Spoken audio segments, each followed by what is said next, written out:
Welcome back to all the game changers and people up to something or looking to get up to something and make some differences and change in their life. This is the Maturity Project. I'm your host, Chad Everett Rose Shears, and today we're going to talk just about some of the decision making and how to actually give yourself a little more self-love when you really want to beat the hell out of yourself. So, coming from me, from my experiences, being the Maturity Project is really based on that, and then obviously science. Uh, you know, the amount of love I've given myself is little to none. I'm often probably my worst critic, my own self-worth critic, worst critic. I mean, hell, I've got a narrative that I don't matter. I mean, that builds into a really interesting reality. So, but I was thinking about how I just am so incredibly hard on myself, and the reality, and what I realized is that, yeah, I am, and how can I get to the point of loving me, for the same decisions that I love other people for. It's like you do good things for yourself. You work towards really doing some solid things for the future and for other people, and it really aligns with your goals. And then it takes you down a path, and then you make multiple decisions that all those paths keep leading in the direction you feel really good about it, right? And then something happens and a decision's made that starts another trajectory that you feel like you might have actually been on the wrong path, or you did something wrong. And the way that I've qualified it is I look back to that moment when I made that decision, and then I make it that there was a hindsight. There was a better decision that I could have made, and kind of beat myself up or chastise myself over the decisions that I made at that point, but at that moment only. No qualifying values that got it to that point, which is all the decisions that I made along the way and how I felt about those decisions, and how I've made so many of the right decisions that I did the best that I could at that moment. Instead, in hindsight, I tear myself apart going, I could have done better, I could have done better. I did the wrong things, whatever.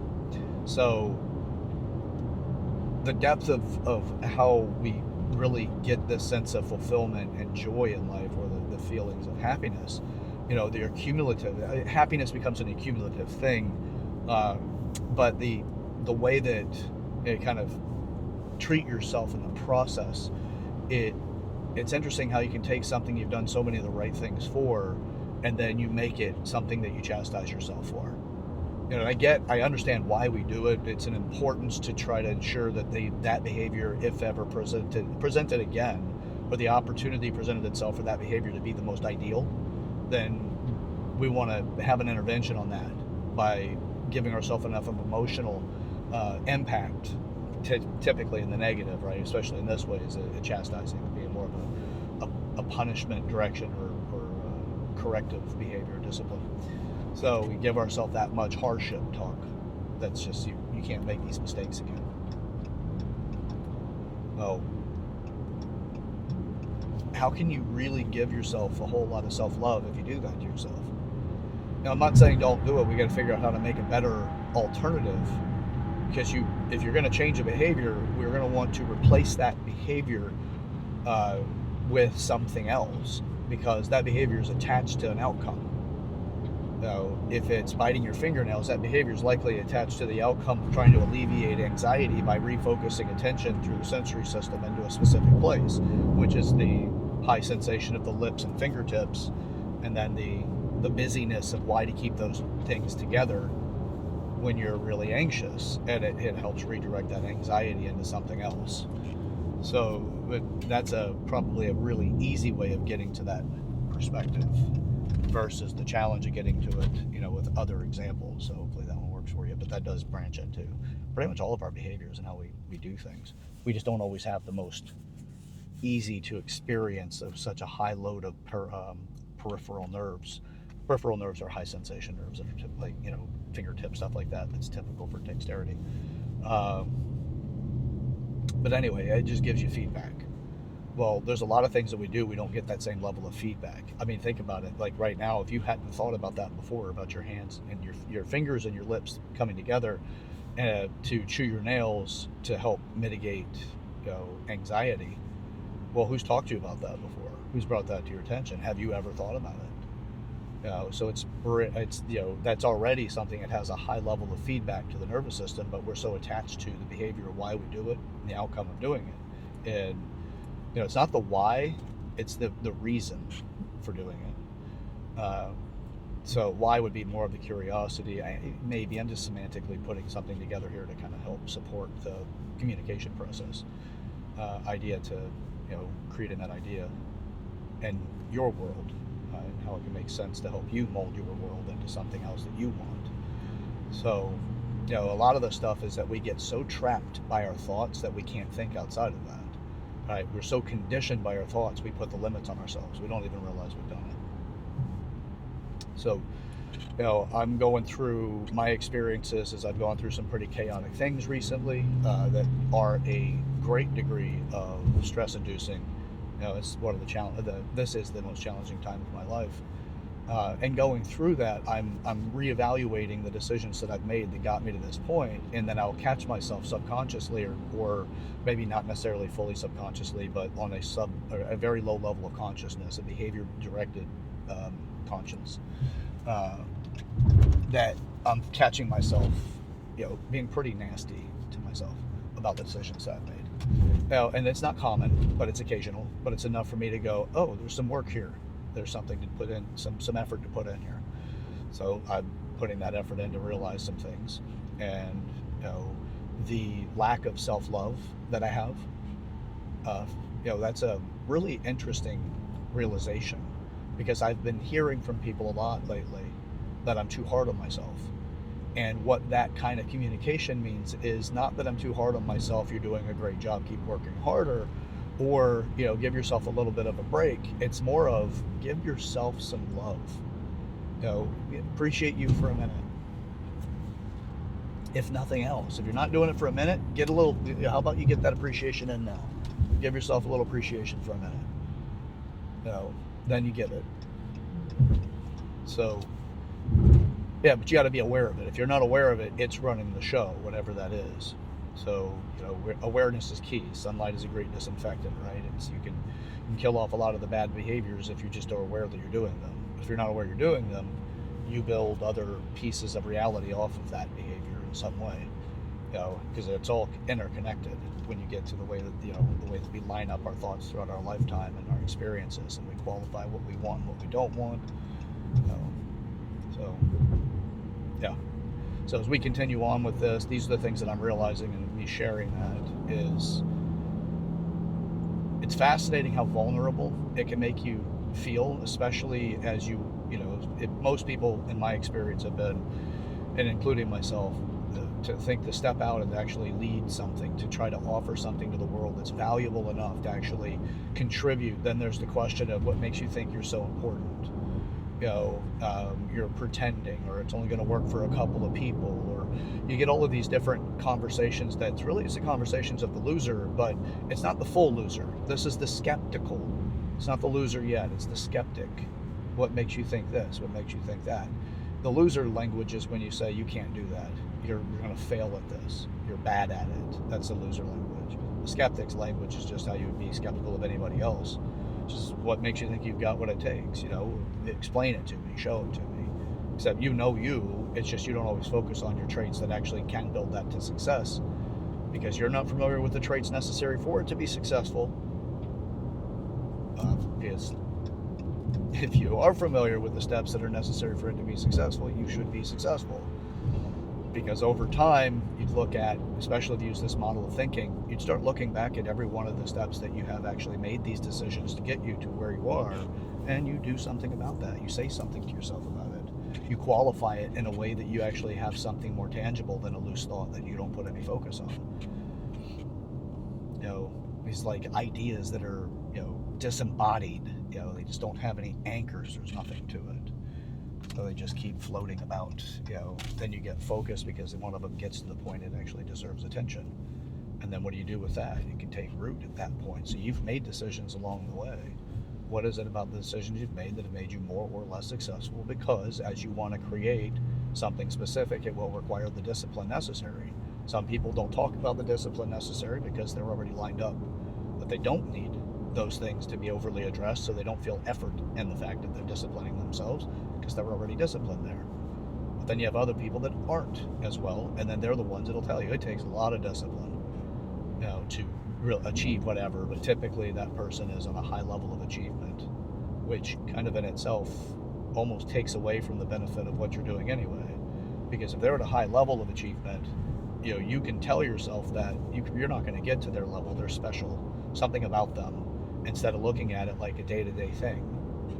How much did they accumulate on this day? What was their big days of wins and all of that stuff? So we get caught on those kind of that thinking process. We may sit there and listen and go, yeah, that dude's up there, he's got it. And then later on, when you hit your first snag in the process of becoming successful, or the challenges as they come along in your path, you think to yourself, well, maybe the reason why this wasn't successful is I don't have the right resources. Well, I think there's a lot of truth to that, but you don't know that yet.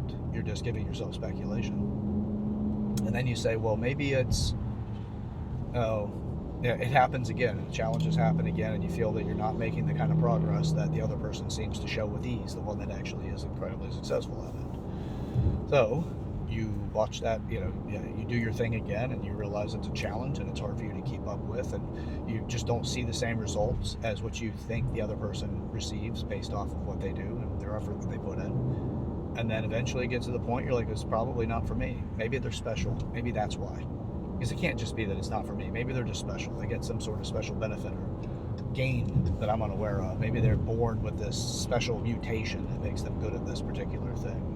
Some sort of genetic anomaly or something. There's all these conditions out there. You can even argue that into reality and say, well, there's autism, therefore it must be that. It must be that there's some sort of special condition that they have that's not really definable yet, or whatever. Let's call it the success gene. Okay. Well, what about the discipline and hard work gene? The other things that actually do help us become successful. So a lot of us aren't thinking about that. We just make these superficial, knee-jerk reactions, and then we make something mean about it. So, it's like, hey, this time I made that decision, and I've caught myself doing this, where, yeah, it's because of this means that, and I'm never going to do that again. And then it's like this stamp over top of it that kind of shuts off the consciousness to it. Yeah, I'm not going to experience that again, but how? Are you going to avoid it? What are you going to do to prevent that from happening again? And I've caught myself using this emotional stamp, if you will, that just says this, and it's painful enough. Put that in the right room it belongs to whenever I move my things into the new house of who I'm becoming. Stamp that thing, make me realize that there is going to be one hell of a piece of chaos. Make sure it's real easy to find too. And then there's this lack of work that gets into it because I'm denying myself self-love there. I'm denying myself everything that I led up to that moment of making that decision, all the choices that I've made, the decisions that I've made that have led up to that point. And I'll deny myself how I felt about me and what I did for me to take care of myself at the time that I needed to get to the point of understanding reality that way. So all the emotional accumulation from the experiences I've had, just all of that stuff, don't worry about it. Put this mega nasty stamp on it and then it all goes away. I've denied myself all of the love, all of the formula for existing, the realities that I created along the way. I'm actually starting to close those off because of that emotional stamp of this stuff. That was horrible. Don't ever do that again. Never again stamp. So if you want to get to the point of self-love, you do have to do some work. You got to start somewhere anyway. Don't let this be daunting to you. It's just, you got to start somewhere. We'll get there. First off, let's get some places to actually categorize so we can start assigning where your work goes, so we can organize this thing we call, this mess we call life. We'll organize it, so we'll put it in 8 different categories, and then you'll just assign the proper category to the experience that needs the love, needs the maturity, the development, the nourishment, and we'll get this thing organized. Excuse me. So we'll get started on that. You can send me an email. I'll send you back a document. This is just a starter document for those 8 different areas of maturity. I'll send that over to you. The email is YOUR, maturityproject@gmail.com. That's your maturityproject@gmail.com, or YOUR maturityproject@gmail.com. And we will get this, I'll get that over to you, and we'll see what we can create. We can create a lot, by the way. You just have to have the mindset that you can. First, we got to free your mind of what you believe your limitations and restrictions are, and that's what your past taught you. So we got to work on that. This episode is about working on that. You got to love yourself a little bit more than you used to. That's a big part of this, because otherwise you're not going to be nourished enough to regain the strength necessary to really make the progress that'll just impress everyone, the kind of progress that'll give you a legacy. But you got to nourish that. You got to give that love back to yourself. I've been running this thing on E for a long time. I'm realizing it drains me in a way that it just takes my future, because it's draining my future. So self-love will actually will fill that future for you. So it's infectious too. It's not arrogance, not narcissism, anything like that. It's just self-love. So, all right. Well, this is it for today. I am your host, Chad Everett Broshears.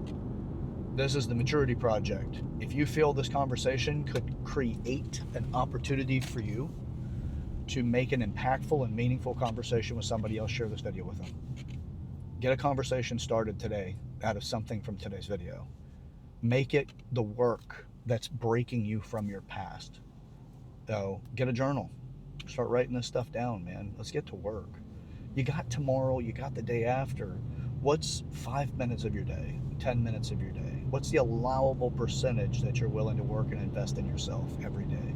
24 hours a day. How much time did I just ask you for? Why not? You got it. So let's start. Just sit around and wait. Put it on the to-do list. A little piece today, a little piece tomorrow. Before you know it, you're changing your life. All right, subscribe to the channel if you haven't already. And suggest other people. Just check me out. Let's start a community that really is out to make a difference. Because right now it seems like we just got everybody out to just take each other down. It's either you're with me or you're dead to me. We got a society that's coming apart. If you want to remedy if something's coming apart, you pull it together. The question is, how do you do it? And for me, I feel that this is another way that we can add another stitch into the process of repairing our society. So, yeah, share this video. Start a practice with me today. Get up tomorrow and just give yourself a couple of minutes worth of one of my videos, or watch a whole episode. It's up to you. Subscribe. Okay? Comment in the comment section. Create that community. Let's hear it from you, and let's make sure that other people, as they come along this video in time, they see the contributions that have worked for you. It'll do something for you anyway to actually make a declaration about what this is doing for you. What your takeaways are. Other people read that stuff. I hear back from them too. So, yeah, let's just start a movement. It's for our community. It's for our culture. We can do this. All right. Till next time. Let's get up to something, okay? See you guys.